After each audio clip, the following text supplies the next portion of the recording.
Hello class 10th के बच्चों, कैसे हैं आप लोग? बहुत अच्छे होंगे। तो देखिए, सीबीएसई टर्म 2 का जो एग्जाम होने वाला है वो बहुत जल्दी होने वाला है। तो आपकी जो तैयारी होनी चाहिए वो एकदम लाजवाब होनी चाहिए, मस्त होनी चाहिए, एकदम बेहतरीन ढंग से होनी चाहिए। तो इसी के लिए मैं जो है पार्ट बाय पार्ट वीडियोज ला रहा हूं कार्बन एंड इट्स कंपाउंड का। ठीक है, वैसे हम कार्बन एंड इट्स कंपाउंड पूरी तरह से जो है कंप्लीट करवा चुके हैं। ठीक है ना, चैप्टर को वो अच्छे से पढ़ा चुके हैं। लेकिन जो है ना उस में जो है टर्म 2 में कुछ डिटेक्शन हो गया है, सीबीएसई कुछ टॉपिक को रिड्यूस कर दिया, डिलीट कर दिया, तो वो सारा चीज नहीं जो पढ़ना है वो भी मैं उसमें पढ़ाया हूँ उस वीडियो में। तो जो मैं हूं ना स्पेशली जो है टर्म 2 के लिए ये चैप्टर आपको पढ़ा रहा हूं, कार्बन एंड इट्स कंपाउंड। और इस चैप्टर में अभी तक जो भी मैं पढ़ा चुका हूं उसमें अगर कहीं से भी कोई भी दिक्कत है आपको बच्चों, तो भाई कमेंट आप ही के लिए होता है। एकदम भतेरे के कमेंट कीजिए, हम सभी कमेंट को पढ़ते हैं और अच्छे से पढ़ते हैं और उसका रिप्लाई भी देते हैं। तो बच्चों कमेंट जरूर करें, ठीक है ना। अगर कोई दिक्कत होगा, अगर आप कमेंट नहीं करोगे तो मैं कैसे जानूंगा स्टूडेंट का प्रॉब्लम? भगवान नहीं हूं, मैं भी इंसान ही हूं। इसी के लिए कमेंट कीजिए, तभी आपका प्रॉब्लम का सॉल्यूशन हो पाएगा।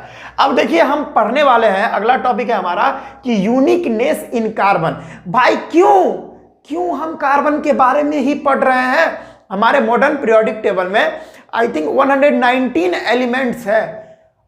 हम 118 एलिमेंट्स के बारे में क्यों नहीं पढ़ रहे, जो कार्बन के ही बारे में हमारा पूरा चैप्टर दे दिया गया है ना। सल्फर था, ऑक्सीजन था ना। ऑक्सीजन इतना महत्वपूर्ण है, देख रहे हैं कि हम अगर ऑक्सीजन नहीं रहेगा तो सांस नहीं लेंगे तो हम मर जाएंगे। तो फ्लोरीन है, क्लोरीन है, ब्रोमीन है, आयोडीन, कितना सारा एलिमेंट्स है।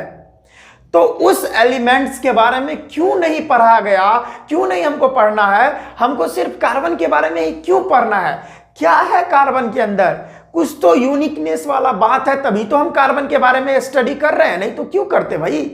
तो यस, कार्बन एक सबसे अलग एलिमेंट है, उसके अंदर बहुत तगड़ा यूनिकनेस छुपा हुआ है। तो उसी यूनिकनेस को हम देखेंगे। और क्या है भाई साहब कि कार्बन के अंदर कुछ ऐसा गुण होता है जिसके वजह से यह जो है ना लार्ज कंपाउंड यानी large number of compounds form करता है। क्या करता है? Large number of compound forms करता है। ठीक है, फॉर्म करता है। कार्बन के अंदर कुछ ऐसे गुण होते हैं जिसके कारण जो है कार्बन बहुत बड़ा बड़ा कंपाउंड फॉर्म करता है और बहुत लार्ज नंबर में करता है। मिलियंस के जो कार्बन जो अपना कंपाउंड बनाता है वो मिलियन में बनाता है। इवन अभी तक infinite number of compound carbon बना देता है पूरे। अभी तक साइंटिस्ट जो है कार्बन कितना कंपाउंड बना चुका है उसके बारे में बहुत जो है जानते ही नहीं है। तो कार्बन के अंदर ऐसा क्या गुण है कि जिसके वजह से ये large number of compound carbon बना रहा है? कार्बन के एक और बात मैं आपको बता दूं, बहुत गजब का बात है। आप मतलब सोचने पर मजबूर हो जाओगे इस बात को लेकर कि भाई ये कैसे हो सकता है, how can it is possible यार, कि कार्बन के अंदर ऐसा गुण कैसे आया? तो अब हम बता रहे हैं। जैसे हमारे पीरियोडिक टेबल में मान लीजिए 119 एलिमेंट्स हैं, ठीक है। तो 118 जैसे हम बात करें हमारे modern periodic table empty modern periodic table में मान के चलिए 119 एलिमेंट्स है। तो अगर इसमें से एक एलिमेंट को माइनस कर दीजिए तो बचेगा 118 एलिमेंट्स, ठीक है। और वो माइनस किस में किए? वो क्या माइनस किए? कार्बन को माइनस किए। तो 118 एलिमेंट्स अगर अपना कंपाउंड बनाता है, 118 एलिमेंट्स अपना कंपाउंड बनाता है कार्बन को छोड़कर। मैं अभी बात कर रहा हूं कि कार्बन को छोड़कर अगर 118 एलिमेंट्स जो भी कंपाउंड बनाएंगे, ये देखिए कंपाउंड बनाए, कंपाउंड बनाए, कंपाउंड बनाए, कंपाउंड बनाए, कंपाउंड बनाए, बहुत सारे कंपाउंड बनाएंगे, नो डाउट। ये 118 जो है, एक थोड़ा बनाएंगे, दो, अरे एक दो रहता तब ना, यहाँ तो 118 एलिमेंट्स है। तो 118 एलिमेंट्स कितने कंपाउंड बनाएंगे? कुछ ऑक्सीजन से मिलकर ऑक्साइड बना लेंगे, कुछ कार्बोनेट बना लेंगे, कुछ जो है हाइड्रोजन कार्बोनेट बनाएंगे, कुछ साइनाइड बना लेंगे, ठीक है, कुछ बहुत सारा कुछ बना सकते हैं। तो इतने सारे कंपाउंड बनाएंगे, बहुत सारे बनाएंगे। लेकिन अब हम बात कर ले एक एलिमेंट की, वो है कार्बन। वो अकेला जो है ना इन 118 एलिमेंट्स पर भारी पड़ जाएगा, क्योंकि एक एलिमेंट कार्बन का कंपाउंड इतना होता है कि ये सारा इसके सामने फीका पड़ जाएगा। यानी एक अकेला कार्बन जितना कंपाउंड बनाता है वो 118 एलिमेंट्स मिलकर भी उतना नहीं बना सकते, उतना अकेले कार्बन कंपाउंड बनाता है। तो आप जान गए ना कि क्यों हम कार्बन के बारे में स्टडी कर रहे हैं। क्या? क्योंकि ना एक कहते हैं, इसको तो एक तरह से हम लोहार बोल सकते हैं, लोहार। लोहार कैसे? क्योंकि एक लोहार 100 सोनार पे भारी पड़ रहा है। यहां पर ना एक लोहार की और 100 सोनार की, एक तरह से कह ले तो समझ में आ रहा है ना कि ये 118 एलिमेंट्स भी जो कंपाउंड बना रहे हैं वो इसकी बराबरी, अकेला कार्बन की बराबरी नहीं कर पा रहे हैं। तो इसके अंदर कितना खतरनाक वाला यूनिकनेस छुपा हुआ है, इसी के लिए तो स्टडी कर रहे हैं ना हम बाबू। तो यस, और क्या क्या यूनिकनेस है, क्या क्या प्रॉपर्टी है कार्बन के अंदर जो वो बड़ा बड़ा कंपाउंड बनाता है, इतना बड़ा बड़ा कंपाउंड, और नंबर भी उसका ज्यादा है, उस कंपाउंड का नंबर भी ज्यादा है, वो हम देखने वाले हैं। तो भैया इस सबको हम लेते हैं मिटा, और क्या कारण है, यूनिकनेस का क्या कॉज है वो हम देख लेते हैं। ठीक है, इसको भी लेते हैं मिटा। अब डायरेक्ट हेडिंग डालिएगा, कॉज ऑफ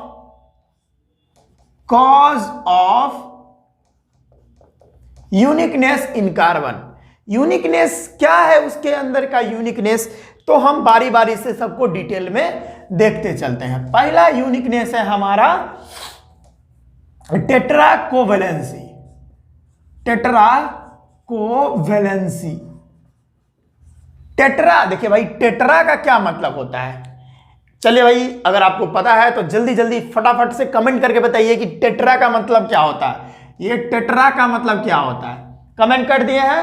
चलिए भाई करिए, अरे भाई साहब करिए, क्या देख रहे हैं? जी जी जी, आप ही को बोल रहा हूं मैं, जल्दी से कमेंट कीजिए कि टेट्रा का मतलब क्या होता है।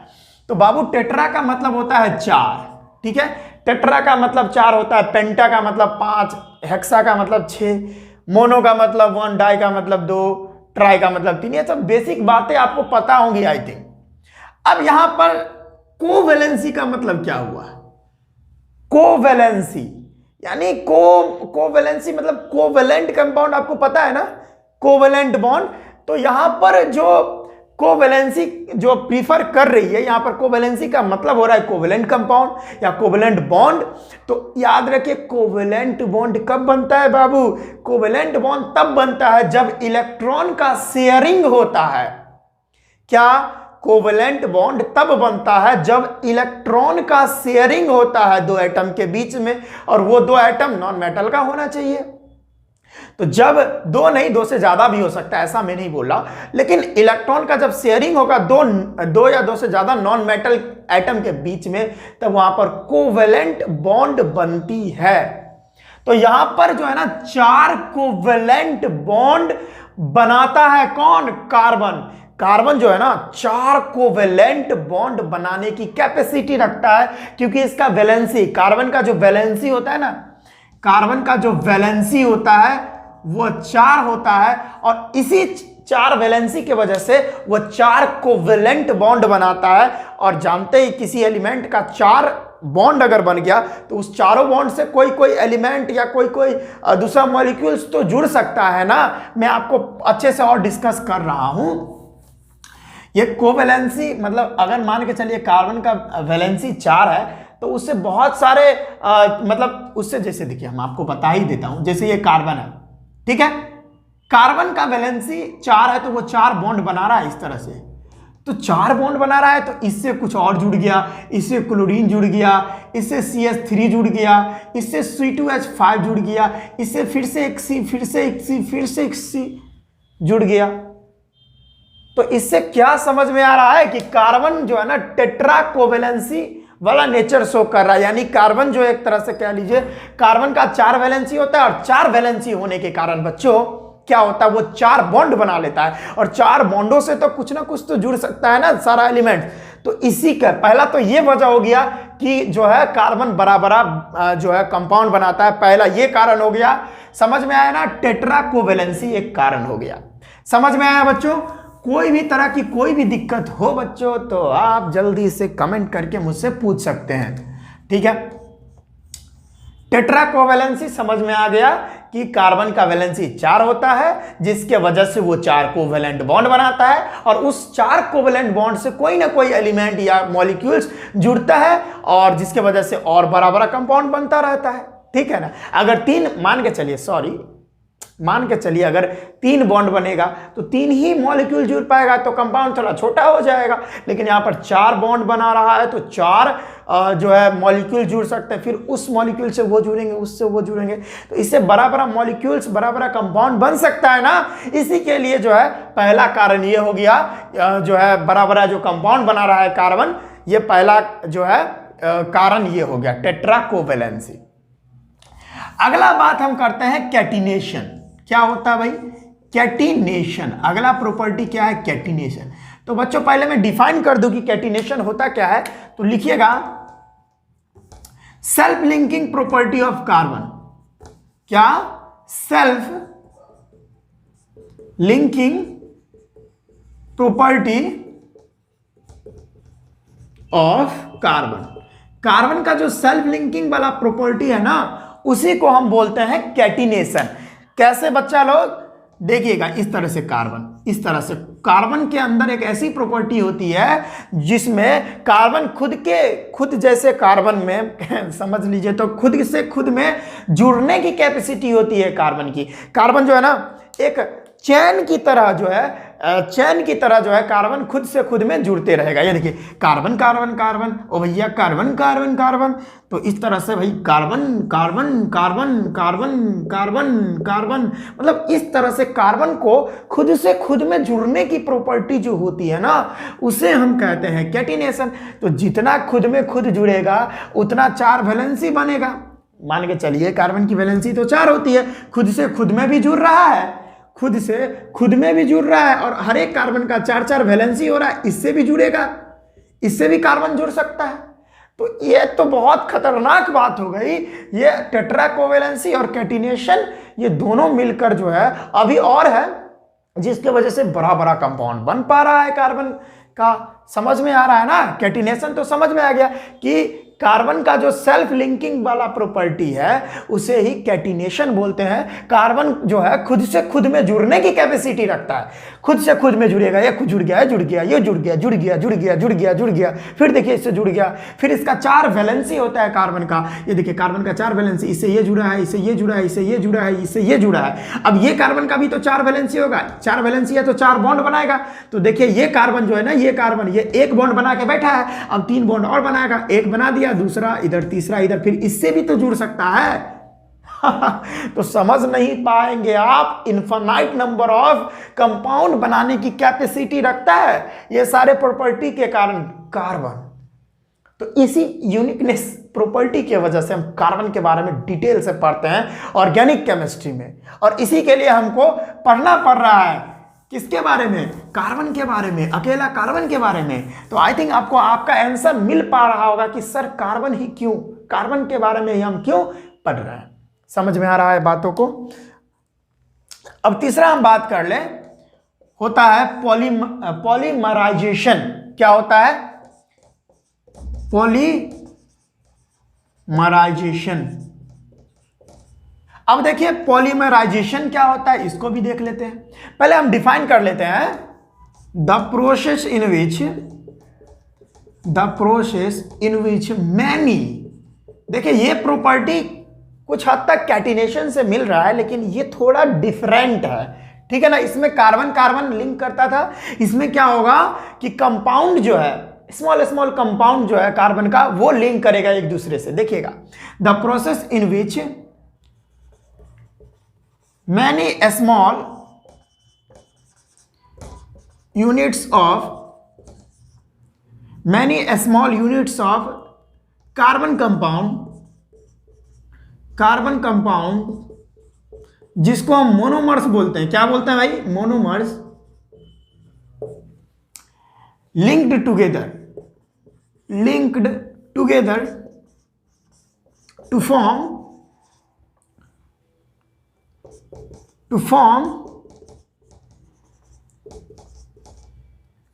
a chain of compound, a chain of compound.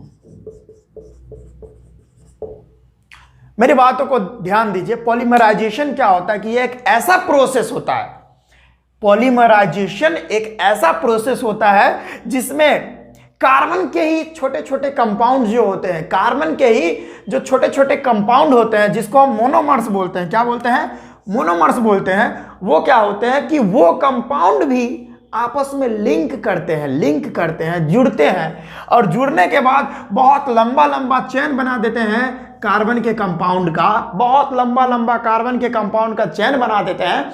तो इसी प्रोसेस को हम पॉलीमराइजेशन कहते हैं। और एक बड़ा सा कंपाउंड बन गया ना, अगर मोनोमर्स बहुत सारे जुड़ गए कार्बन के स्मॉल स्मॉल यूनिट्स से वाले कंपाउंड जो है वो आपस में जुड़े और जुड़कर एक बड़ा कंपाउंड बनाए, तो उसको हम बोलते हैं पॉलीमर, ठीक है ना, उसको पॉलीमर बोलते हैं। जैसे इथीन से पॉलीथीन बनाया जाता है, उसी तरीके से देखिए अभी हम आपको बताएंगे पॉलीमराइजेशन का क्या मतलब प्रॉफिट होता है, क्या मतलब प्रॉपर्टी होता है जिसके वजह से हम लोग जो है इथीन से पॉलीथीन बना देंगे। देखिए अभी कैसे, ठीक है ना। तो समझ में आया पॉलीमराइजेशन क्या होता है कि पॉलीमराइजेशन एक ऐसा प्रोसेस होता है जिसमें कार्बन कंपाउंड, छोटे छोटे कार्बन के जो कंपाउंड होते हैं वो भी आपस में जुड़ने की कैपेसिटी रखते हैं, वो जुड़ने वाली प्रॉपर्टी उनमें भी होती है। तो कार्बन के छोटे छोटे कंपाउंड आपस में जुड़ेंगे, ये रहा कार्बन का छोटा कंपाउंड, ये दूसरा कंपाउंड, ये आपस में जुड़ गया।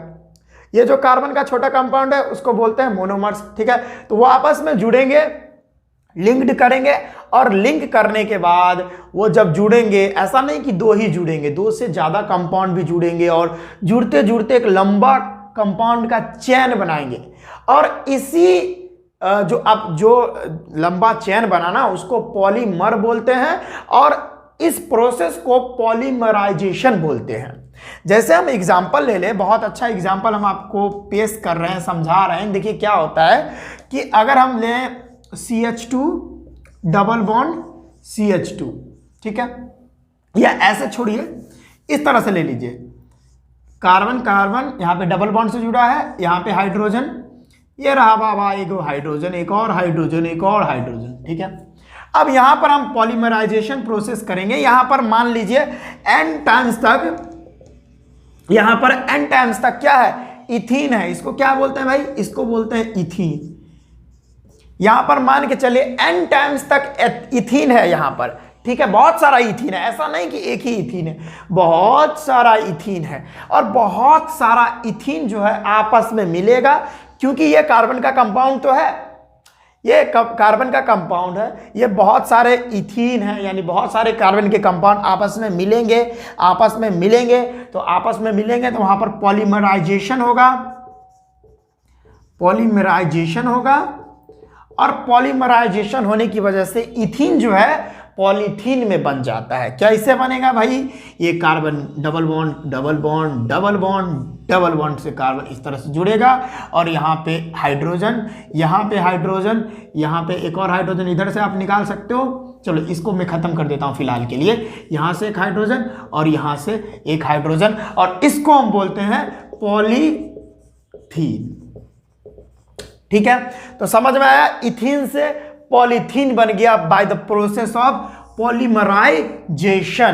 तो इस कारण से भी जो है कार्बन बहुत यूनिकनेस है, और इस कारण से भी जो है कार्बन बड़ा बड़ा कंपाउंड बनाता है। देखिए ये कार्बन का जो कंपाउंड था ये कितना छोटा था ना, इथीन जो है कितना छोटा होता है, सिंपल हाइड्रोकार्बन होता है ना, तो हाइड्रोकार्बन में भी एल्कीन होता है, वो सारा देखेंगे। तो देखिए कितना छोटा था, अब इसमें पॉलीमराइजेशन हुआ, बहुत सारा इथीन आपस में जुड़ा, अब पॉलीथीन बन गया, बहुत लंबा कार्बन कंपाउंड का जो चेन होता है वो बन गया, इथीन से पॉलीथीन। अब ये जो पॉलीथीन बना ये बहुत बड़ा कंपाउंड है, बहुत बड़ा चेन है कार्बन कंपाउंड का।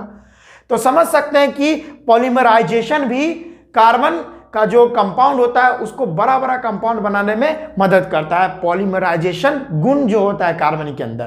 तो आई थिंक ये बात भी आपको बहुत अच्छे से समझ में आया होगा कि ऐसा नहीं है कि कार्बन ही खुद से खुद में जुड़ने की कैपेसिटी रखते हैं, प्रॉपर्टी रखते हैं, नहीं, कार्बन का जो कंपाउंड होता है ना, कार्बन का कंपाउंड भी खुद से खुद में जुड़ने की कैपेसिटी रखते हैं। और जब कार्बन का स्मॉल स्मॉल यूनिट्स का कंपाउंड यानी छोटा छोटा कार्बन का कंपाउंड अगर आपस में जुड़ेगा तो उसको पॉलीमराइजेशन बोलेंगे।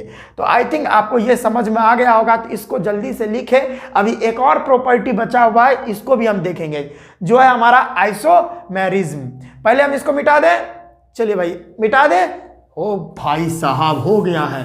तो अब हम नेक्स्ट बात कर लेते हैं आइसोमेरिज्म के बारे में, कि भाई साहब बोर्ड गंदा हो रहा है, कोई बात नहीं है, इसको साफ कर दिया जाएगा। बस आइसोमेरिज्म हम आपको बता रहे हैं अभी, ठीक है, पूरा गंदा हो गया बोर्ड, कोई बात नहीं है। हम पढ़ते हैं आइसोमेरिज्म। नेक्स्ट जो प्रॉपर्टी है, चौथा है ना शायद, हाँ। अब नेक्स्ट प्रॉपर्टी है आइसोमेरिज्म। आइसोमेरिज्म, देखिए आइसो का मतलब क्या होता है? आइसो का मतलब होता है भाई साहब सेम, ठीक है। और मेरिज्म का मतलब होता है कि मॉलिक्यूल। देखिए ये मेरिज का मतलब होता है कंपाउंड, सॉरी कंपाउंडिंग मॉलिक्यूल। और यहां पर मॉलिक्यूल कहने का मतलब मॉलिक्यूलर फॉर्मूला हो गया, ठीक है ना। यहां पर मॉलिक्यूलर फॉर्मूला की बात कही जा रही है। तो आइसोमेरिज्म मतलब सेम मॉलिक्यूलर फॉर्मूला। कहने का क्या मतलब हुआ कि मेरी बातों को समझिए कि the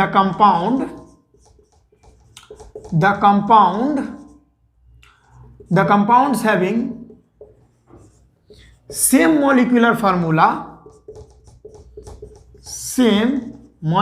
formula but different structures. क्या होता है कि वैसा कंपाउंड जिसका मॉलिक्यूलर फार्मूला तो भाई साहब सेम रहेगा ना, जिसका मॉलिक्यूलर फार्मूला तो सेम रहेगा, लेकिन स्ट्रक्चर जो बनेगा उसका जो स्ट्रक्चर बनेगा, केमिकल स्ट्रक्चर जो बनेगा, वो भाई साहब डिफरेंट रह सकता है। जैसे मेरे पास एग्जांपल है, मैं आपको देता हूं।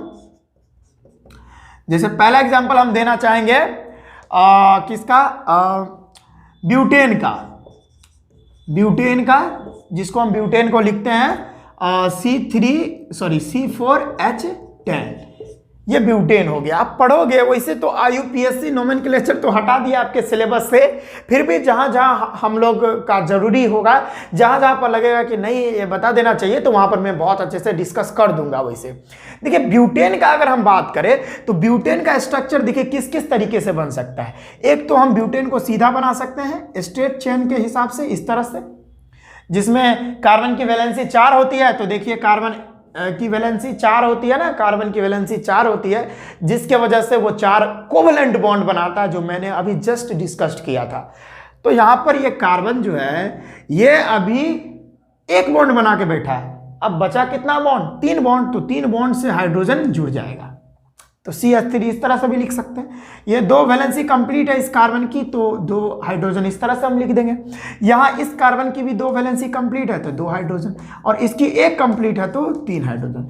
एक स्ट्रक्चर ऐसा बन सकता है जिसमें आप गिनिए कार्बन कितना है। कार्बन 1 2 3 4, देखिएगा कार्बन 4 है और हाइड्रोजन 3 2 5 2 7 3 10। देखिए C4H10 आ गया, यानी इसका भी जो केमिकल फार्मूला हुआ वो क्या हो गया?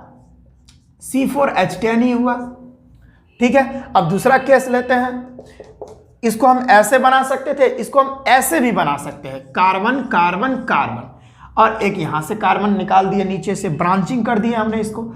एक वैलेंसी कंप्लीट है 3 हाइड्रोजन, इस वाले की भी एक कंप्लीट है 3 हाइड्रोजन, इस वाले की भी एक कंप्लीट है 3 हाइड्रोजन, इसकी 3 कंप्लीट है इस कार्बन के लिए। देखिए एक इधर एक इधर एक इधर, 3 है तो 1 हाइड्रोजन हम लगा सकते हैं, ठीक है।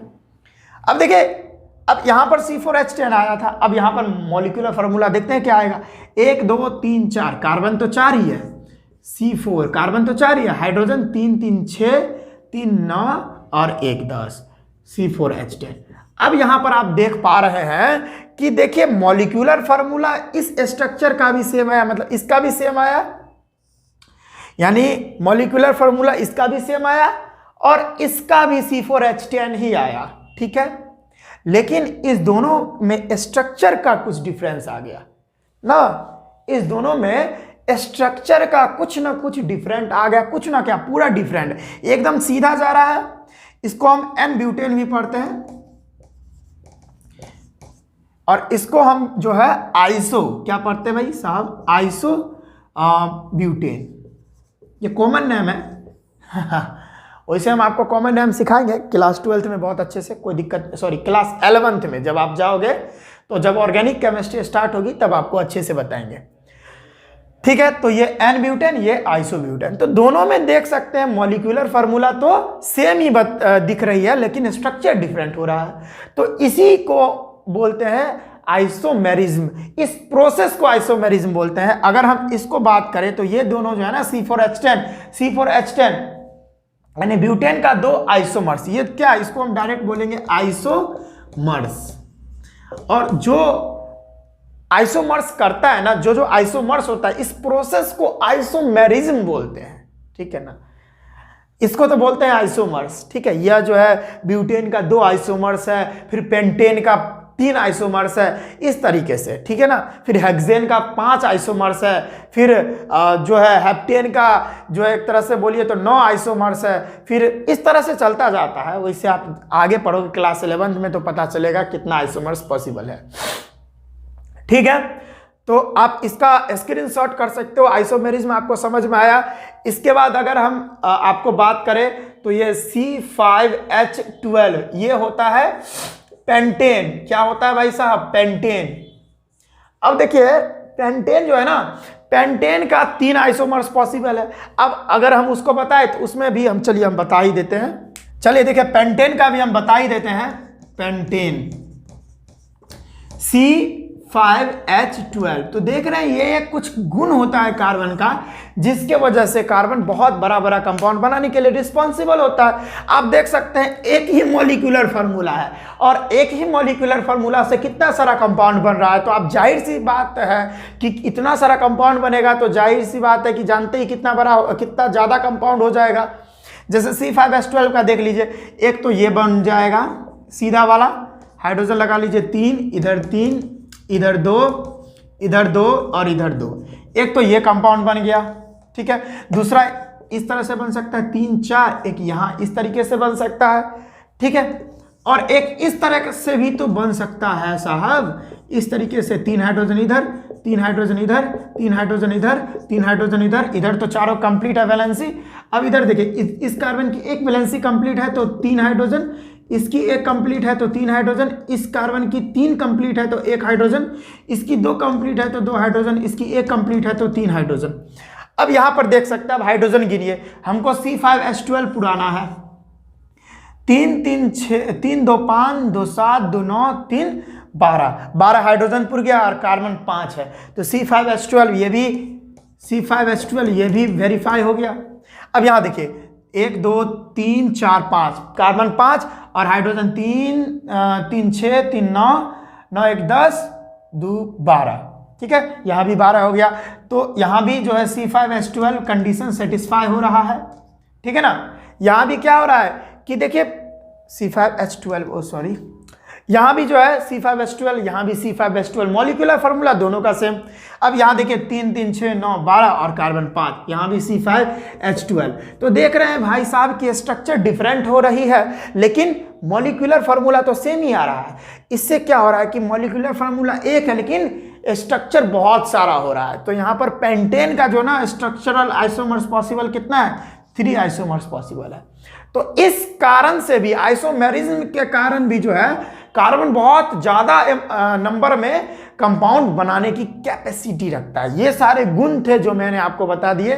क्या था, टेट्राकोवैलेंसी, कैटिनेशन, आइसोमेरिज्म और एक पॉलीमराइजेशन। तो आई थिंक ये सारा बात आपको बहुत अच्छे से समझ में आया होगा। अगर आप जो है स्क्रीनशॉट लेना चाहते हैं तो ले लीजिए, ठीक है। तो आई थिंक आपको समझ में आया होगा कि कार्बन के बारे में हम क्यों पढ़ रहे हैं, कार्बन इतना इंपॉर्टेंट क्यों है हम लोगों के लिए, जिसके वजह से जो हम ये चैप्टर पढ़ रहे हैं। तो आपको अच्छे से समझ में आ गया। और अगर डिटेल में बात की जाए तो हम क्लास 11th में जब ऑर्गेनिक केमिस्ट्री स्टार्ट करेंगे तब बहुत अच्छे से बहुत डिटेल में वहाँ पर देखने वाले हैं, ठीक है बच्चों। तो हम मिलते हैं नेक्स्ट वीडियो में, और जितना भी टॉपिक मैंने अभी तक पढ़ा चुका हूँ उसका लिंक आपको डिस्क्रिप्शन में मिल जाएगा। तो टर्म 2 के लिए आपको बहुत अच्छे से तैयारी हो जाएगा यहाँ से। अगर आपको बहुत अच्छा लगा होगा तो अपने दोस्तों को भी इस चैनल के बारे में जरूर बताएं। तो बच्चों हम मिलते हैं नेक्स्ट वीडियो में, पढ़ाई करते रहिएगा। All the very best.